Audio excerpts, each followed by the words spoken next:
Here are 20 things you need to know about living in Charleston, South Carolina. Number one, it's a geographic mashup. And I'm telling you, there is a little bit of everybody from all different areas, all different walks of life. Most of the people coming here are people who are coming here for work, maybe a career path with Boeing, Volvo.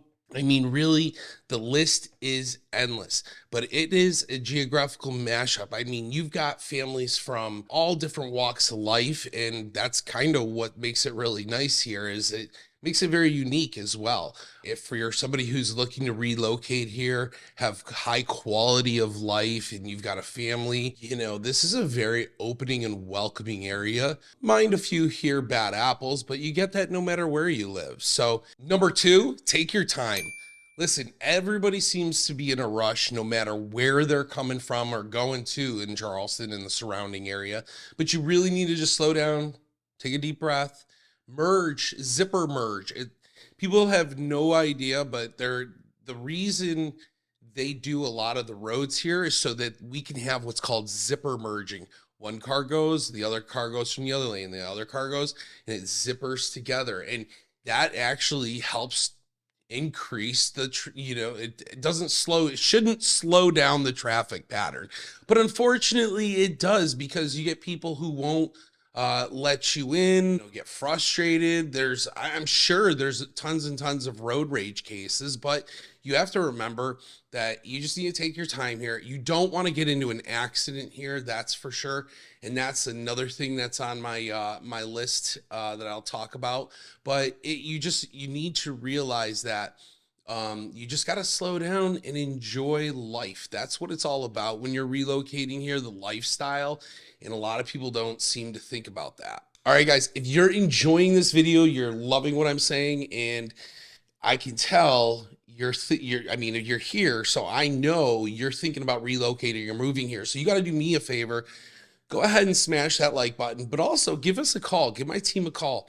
We can help you with your relocation. If you're just thinking about this, or you're ready to go because you've got to be here. Maybe you just got PCS orders. Maybe you just got, someone to say, hey, guess what?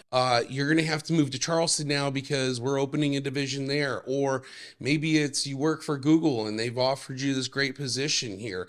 Whatever it is, I can assist you. My team can assist you. We have the easiest setups for relocating. So definitely give us a call, 843-226-5535. Or if you want to see available properties now, go to www.buyfromrye.com. Number three, yes, hurricanes are a real thing here. Guys, I've been here now almost 9 years, and the one thing I can tell you, in those 9 years, we've had about 4 or 5 close calls. And, where we are in the area, we're in Summerville, we're just right outside that area where you may have to do mandatory evacuations. And so, if you live somewhere closer to the coast, Mount Pleasant, Johns Island, things like that, that could become a realistic scenario for you. Board up your doors, board up your windows, and hope when you come back, you still have a home. And generally speaking, everybody does. Yes, some people have experienced flooding, and that is a very real thing. So just something to take into consideration. I don't think it would be something I would lose sleep over. But it's at least something to consider, especially if you're going to be living closer to the coastline. Summerville here, we're 93, 94 feet above sea level. So we generally we get the wind and the rain, don't get me wrong. And it'll come down, but it's not as bad as some of the areas closer to the waterline that, you generally see. Number 4 is there's really no bad time of the year. Now, I know what you're going to say, Ryan. July, August has just got to be brutal, miserable. And yeah, for the first couple of years, it is. I'm a big guy. I sweat. Yeah, it happens. But listen, this is what you need to understand. It's not the heat that you're thinking of. I used to be up in New York, and we used to get like a muggy heat. And you do get a little bit of that here, but it's generally in the summer when it's the hot heat. It's just the dry and the humidity usually isn't too bad. It's usually later in the evening, but that's where, you know, a lot of these neighborhoods have these amenity centers. People go there to cool off at night, you know, have conversation, have some drinks with some neighbors, you know, things like that. That's the lifestyle. And I got to tell you, if you can have, you know, that lifestyle all year round, and really the only time it gets cold is the winter, and it gets, you know, night times, you're in your 30s, daytime, maybe 50s, 60s. It just depends. And of course, we do have our tropical storm season, which, you know, it rains for an hour or two almost every single day. But that's, again, we are in a subtropical climate. So that being said, these are the things you can expect. But I will be honest with you, my favorite part is sometimes the amount of rain we get, because then I'm not having to worry about water in my lawn. So it's a win-win for me. You know, I can take my kids out somewhere, go do something, and God's watering my lawn for me. All right, number 5 is celebrity hotspots. So we basically have the unofficial mayor of Charleston, who's Bill Murray. And if you are like me, I grew up on Bill Murray movies. It's a very odd concept to wrap your mind around, when you have Bill Murray and he could just be kind of walking around, chilling around downtown Charleston, and you just walk right past him. It's just cool. It's a cool factor. You know, it's in Ryan Reynolds, Blake Lively. They're no strangers to Charleston. They usually come around for Charleston Food and Wine Festival. That's when I've seen them. I don't know if he was just promoting a movie at those times, but well, I'll tell you what, they, you know, they blend in. And then you have Danny McBride, who is from Southbound Down. Danny McBride, he owns a home here. So, I mean, like, you've got all these big actors and actresses who flock to, and there's more. There's a whole list online. If you want to Google that, you can. Depends on how much of a celebrity crazed person you are, but there's a lot. And then you could factor in all the people from Southern Charm, the TV show that my wife incessantly watches. You know, that's another thing. She says she watches it so we know where to go eat. Wow, the land of make-believe. I don't watch it, but she does. No, I do watch it. Liar. You know, generally speaking, people aren't bothering them. They're not being like rude or overbearing. So I think that's maybe a little bit why a lot of celebrities do like this area. Is it's just like, hey, we know who you are. We don't care. Enjoy our area. Enjoy yourself, you know, and just kind of that. I think that's the big draw. So keep Charleston, guys. Don't screw it up. That's all we ask. Number 6, Charleston is number 1 when it comes to awards. We've been voted America's friendliest city as like number 1 for year over year. We've been voted one of the best cities to live in. I mean, that says something about our area. And yes, we are a very friendly area. In fact, we're one of the more friendliest areas I have ever been to. I'm from, you know, Western New York, where most people aren't friendly, but that's because they have low dopamine, not enough vitamin D. You know, it's tough when you're up there. You get 6 months of gray. You know, that's a hard turn to come out of and be a happy person and friendly. And I'll tell you what, I guarantee the reason we are constantly winning is the amount of sunshine we get here. People generally like to be outside here. And that's the part where I think you see happier people, their dopamine's up, they're out, they can go outside. That's the thing that's the craziest part right now, is like some people are like, well, Ryan, can our kids play like those kids are playing over in the park? Yeah. Oh, not where we live. They actually have police that are like preventing people from going into the park because there's, you know, homeless encampments and all this stuff going on, and they just don't want anything to happen to our children. And I'm going, what? Number 7, jobs are fruitful. Okay, so crazy story time. I had a client come into town. We met, we talked. It was an initial exploratory meeting. We just kind of get to know each other. I get to know what he's looking for, what him and his wife are looking for, what they need to do. And the big holdup on their entire move was that they were going to both need jobs. Now, she was going to be fine. She's a nurse. She has no problem.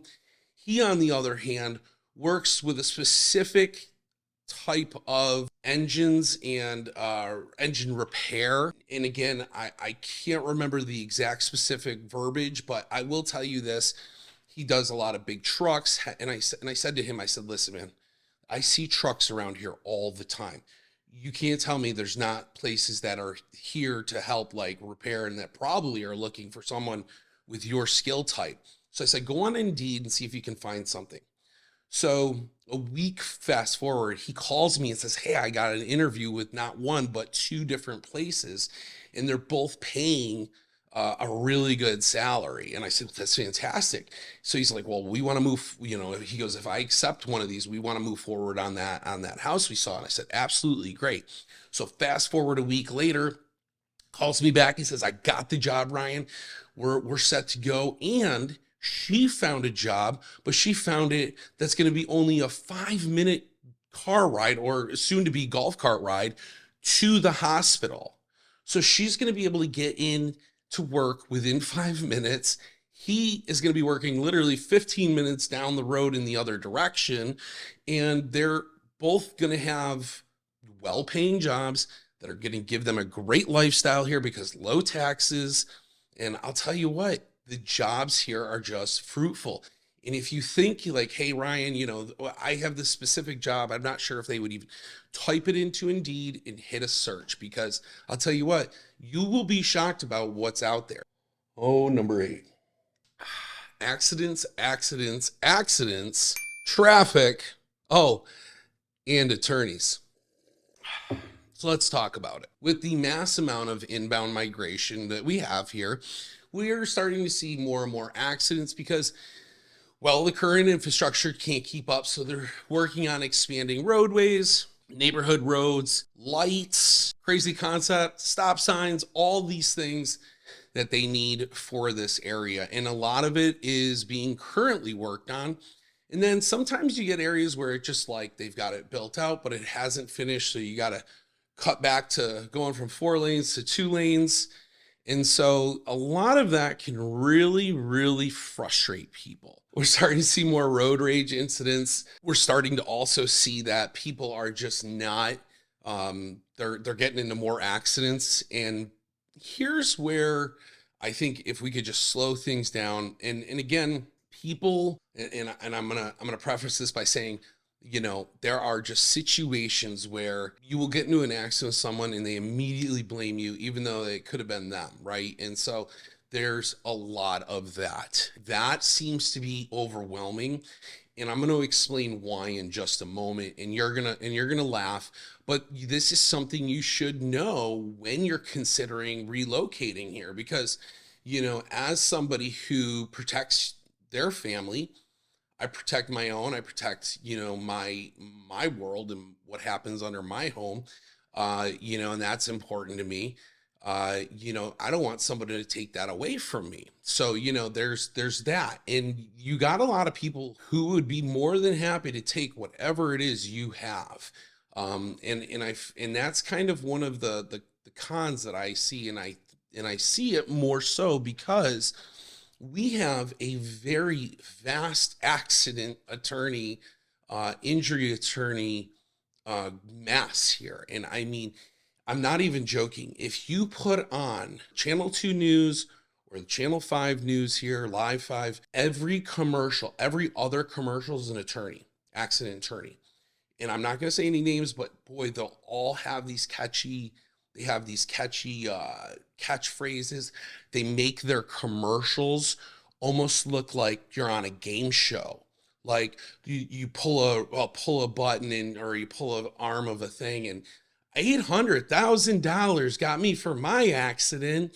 Cha-ching. And then I'm not even joking. It is almost unbearable to watch, because you think to yourself, like, hey, as a normal law-abiding citizen, a asset to society, this is what I have to deal with. If somebody gets into an accident with me, they can sue me because of their neglect or their negligence. Like, that right there is ridiculous. And it does happen, and it happens with some good people. And I know people who have gotten into situations, And the attorney on the other side was just, you know, a viper. They go after the insurance company. If they don't get anywhere with the insurance company, they come after you. Number 9, catch up on the Charleston lingo. So locals will refer to roads by both name and or numbers, but never at the same time. You're never going to hear somebody, you know, say the Don Holt Bridge, 526. You know, you're never going to have somebody do that. So that's just, it's one of the things where you want to make sure you understand the lingo. So if somebody says to you, oh, well, you got to take the 26, the 526 down to, you know, inside the 526 West Ashley area. You know, you almost want to know what that means.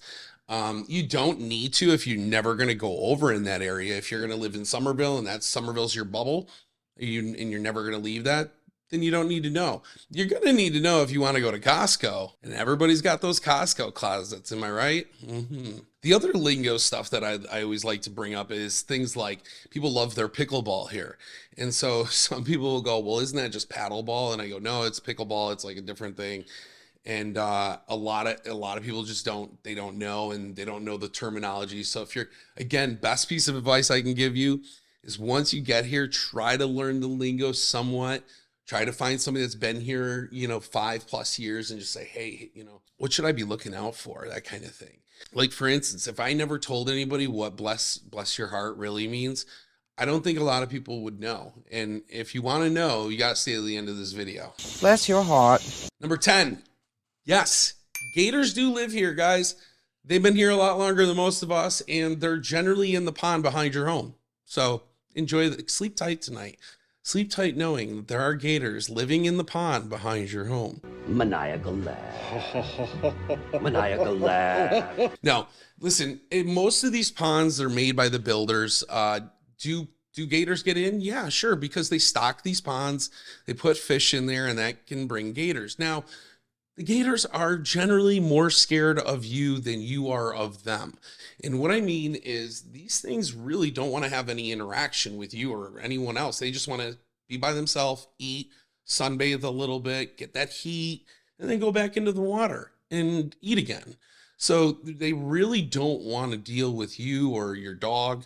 That's why I say to people, just stay away from them. If you see one, you walk, just keep your distance. Don't try to get close, especially if you've got a dog. It's basically like you're walking a snake around on a leash, okay? That gator is going to see that and go, that looks yummy, and it moves. So, you know, just keep that in mind. Number 11, Charleston charm, Spanish moss, live oaks, coastal plain, stunning scenery. You guys getting the vision yet? Yeah, this area is absolutely beautiful for that historic, you know, live oak, Spanish moss. You literally feel like you're in The Notebook or one of those historic, like, you know, movies where everybody wore dresses on horses and went and read books in them next to an oak tree. Like, you know what I mean? Like, that is literally what I envision when I see this area. And it's so beautiful because you can be driving down the road. There's just massive oak trees hanging out on the side of the road with moss hanging, and the sun's hitting behind it. It really is. I'm painting a beautiful picture, I know. It is stunning scenery. It's absolutely beautiful. So number 11 is just, the charm is absolutely amazing here. You will find nothing else like it. Maybe in Savannah, but I don't know. I rival Savannah in Charleston. I think we're just such a better area, such a better city, such a better surrounding.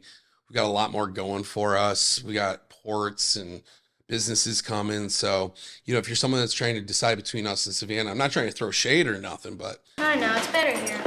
Charleston just sounds better on paper anyways. 12, the Battery in downtown mansions.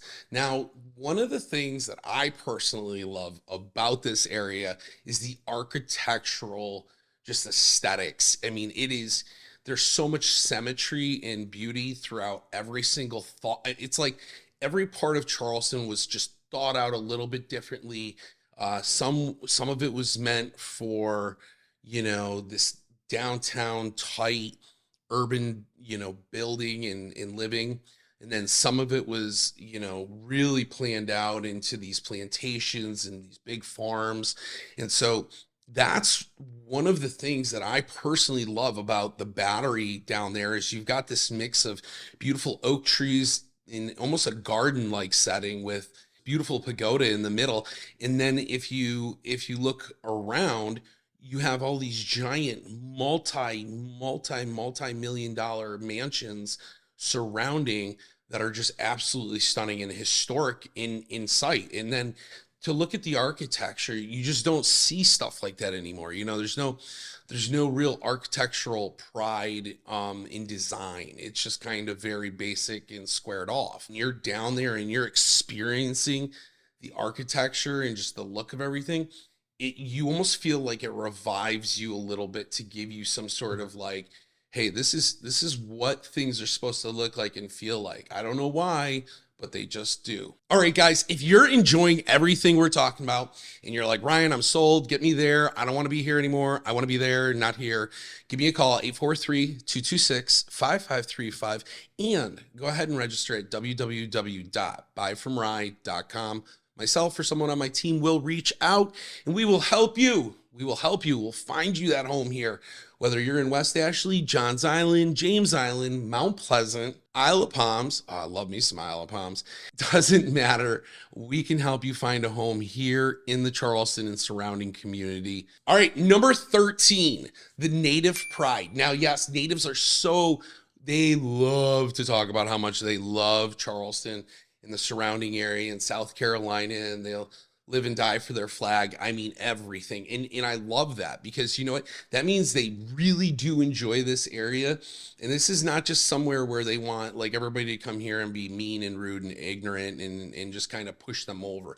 These are people who want respect because they've been here for years. And I totally understand that. I can actually relate with that in a sense where, I think they have been here for so long. We're building a lot of new stuff. The landscape of the area is changing, and a lot of people fear change. I think the economic benefit for the area will outweigh the cons that they are currently thinking about. But again, not everybody likes to see trees drop. And that's a real that bothers a lot of people. Totally get that. I'm okay with it as long as they replant and put up new trees, or at least create park-like settings and kind of rehab that. But I totally understand where some folks are coming from. So I have such an appreciation for the native pride here. It really is. People really do love this area, but the native pride is very loving and welcoming. So they will take very good care of you if you're someone who's aligned with them. Okay, this one's probably going to sting. 14, you'll know 20 Ashleys and 50 Carolines. I'm not even kidding. Pick any girl in Charleston. There's probably a 50-50 shot she's named Ashley or Caroline. Seriously, do it. I'm not even joking. I wouldn't be surprised if you're watching this right now and your name is Ashley Caroline or Ashley Caroline or Caroline Ashley, because people love to name their daughters after the Ashley River, which feeds into the Charleston Harbor, and Caroline after, state we live in.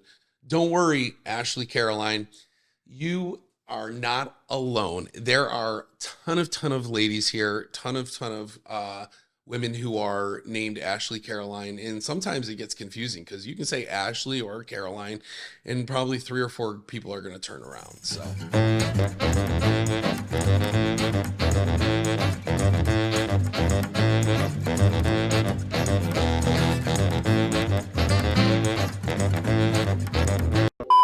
All right, number 15, beaches, and more beaches.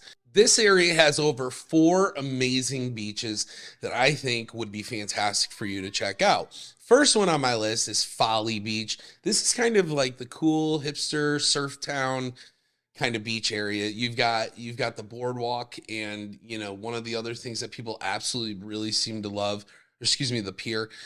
One thing that people seem to really love is that you can there's a restaurant up there, there's a bar up there. So, it's kind of a cool hangout place as well. So once you're wrapped up at Folly Beach, then you can also check out Beach Walker, which Beach Walker is cool. because it's a dog friendly beach and you can bring your dog right there and nobody's really going to say much. Just clean up after your dog. Don't be those people who just leave giant turds in the sand. It's really awful and disgusting. Oh, and don't like just throw your dog's poop out into the ocean. Ow! I don't know why anybody would do that, but somebody did. I watched. The other thing to also consider is that we have Sullivan's Beach and Isle of Palms. So with all of that being said, we have some amazing, amazing beaches here. I definitely think each one has a little bit of a different lifestyle. I think the family is more inclined to go for Folly and then Isle of Palms. Some people argue me and say, hey, Isle of Palms is better than Folly. Take your pick. Pets, especially dogs like little Bailey here, like are liked more than actually some people. I know that may sound hard to believe, but dogs are just, people love dogs here. Even some of the really nice bougie hotels down on King Street will have the dog bowls, the water bowls out for the dogs. So you can just walk your dog along and they get water pretty much treated everywhere. Most people won't kick you out if you bring your dog in. Now, obviously, if you've got a massive dog, that's a little bit different. But, you know, some smaller dogs like Boston Terriers or Lhasa Apso, Shih Tzus, things like that. You'll see a ton of people with golden doodles here. A lot of people seem to really favor their golden doodles. Pets are pretty much liked more than some people. And this is a 10-week-old Bailey, the Boston, Lilac Boston, right? You're just so cute. You're just such a sweetheart, aren't you? Pets are very welcome here. Number 17, it's a port city and one of the largest in the world. Charleston has one of the biggest ports, but not only is it big now, but it's about to get a whole lot bigger. Charleston just acquired the paper mill that was there in Daniel Island, and now they are going to remove that paper mill and put in more ports, more port access for bigger ships. And they're going to be able to do this by actually obtaining the land from the paper mill. Unfortunately, number 18, HOAs are a necessary evil in Charleston. You will have some people talk about it like it is the greatest thing. And then you'll have some people that absolutely are like, nope, I'm never dealing with an HOA. I don't want it. Don't put me near it. And so a lot of those folks have a disposition about HOAs or maybe a predisposition, but you have to understand with our HOAs here, they're really making sure that it prevents your neighbor from, parking a boat in his front yard or having like a four-wheeler tipped over so he can change the oil. Like literally their job is to make sure your neighbor doesn't do anything to hurt the equity in your home. Now, do some of them have some kind of ridiculous rules and laws essentially? Yeah, absolutely. Some of them are just absolutely stupid. Our second week here, we got fined because we had blue, like bright blue colored cushions on our front porch seats, and you couldn't have that. You had to have neutral colors. So we had to go to like the gray and go with a gray color. I mean, it just, things like that. It's funny though, that particular HOA who was like super, like, they were on everything. They actually are no longer the HOA. There's another HOA, and our new HOA, they're not as bad. I mean, they're not as good, but they're not as bad. The other reason why a lot of people might not want an HOA is just the additional cost. Some folks want to be able to, maybe get something with a little bit more land hunt. There are neighborhoods that are HOA that do offer bigger lots. But it really comes down to just making sure you're finding something that, aligns with your lifestyle. 19, the inbound migration is staggering. It is. It really, the thing that people don't realize is there's a lot of people moving here, a lot of moving trucks. There's a lot of homes going up and being built really, really quickly. And so that's where, we have to help you in doing your due diligence in that, hey, has this home had a home inspection? What does that look like? Are there any issues? How about the HVAC? How about the pest control? Does it have a proper termite bond? There's a lot of things. And with the inbound migration of people moving here, people aren't asking these questions, and you need to, because if you're going to be spending that kind of money on a home, you want to make sure that it's clean, and by clean, I mean, there's no bodies in the wall. What did you just say? You know what I mean? Like there's no issues with piping, air conditioning, things like that. So having a proper home inspector to help slow the process down a little bit, because hey, people are moving here, they're putting offers in, but let's be able to make sure we protect you and finding you something that doesn't have a lot of issues. All right, number 20, we've finally come to my favorite, the food scene. Food scene here is incredible. You have tons of different restaurants. You have a ton of different little like bougie kind of chic places, niche places. There's outdoor restaurants. Like they have alleyways where it's just like 6 or 8 tables, and that's the restaurant. I mean, it's really cool here. The rooftop dining is also spectacular. Summerville's about to get their first rooftop restaurant. You've got rooftop restaurant dining downtown Charleston. That's a big thing here. You've got plenty of high-end and gourmet restaurants here. If you reach out, I'll tell you about the one that has the liquid nitrogen martinis. Yeah, my wife is a big fan of those. All I need are some tasty waves, cool buzz, and I'm fine. Yeah, we don't go hungry here because of all the different things that are happening, even in our own community. You got neighbors that are always like doing cook-offs and stuff. And I'll tell you what, man, I've been invited to a few of those, and you eat well. You eat really well. People love to feed you here. So if you guys loved everything you've heard about this 20 things, go ahead and click this video right here. It's going to give you a little bit more information about moving to and living in Charleston, South Carolina.